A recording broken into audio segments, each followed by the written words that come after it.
Hi, I'm Dr. Ramos, and I'm going to talk to you guys a little bit about spinal cord stimulation. Essentially, spinal cord stimulation is an up-and-coming treatment modality that we use for people who have suffered from very significant pain in their low back and in their extremities. So this could be low back going down to the legs, or it could potentially even be neck going down to the arms. It's usually reserved for patients who have trialed and failed other more conservative measures, such as rhizotomy, radiofrequency ablation, or epidural injections. The way spinal cord stimulation works is by creating a field of electrical energy in the back portion of the spinal cord, where it targets the nerves which are flowing on their way down to the lower back and the legs. And by creating that energy field, it switches or masks the painful sensation the patients are feeling with a more pleasant or tolerable one, which can range from a thumping, a vibrating, a buzzing, or even sometimes no paresthesia at all. The way the spinal cord stimulation works is before, yes, as a long-term therapy, it is an implant. It essentially entails having two small leads, which are roughly the size of fishing lines in the posterior part of the spine, which are connected to a battery that more often than not goes on top of one or the other butt cheek.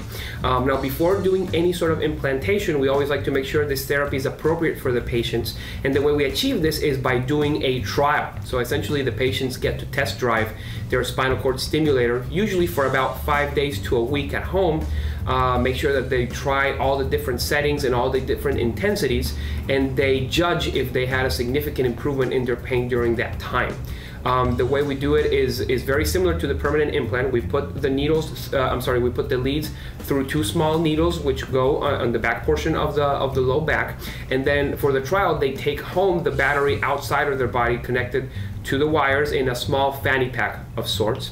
If they get great pain relief during that trial period, then those leads are taken out, they're discarded, and eventually the patient comes back to have the permanent implant placed.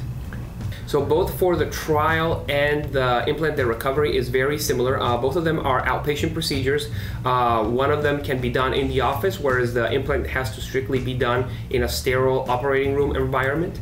For both, we encourage the patient, and we actually instruct them, we're very serious about this, to not do any significant bending or twisting during the duration of the trial and during the next 8 to 12 weeks after the implant.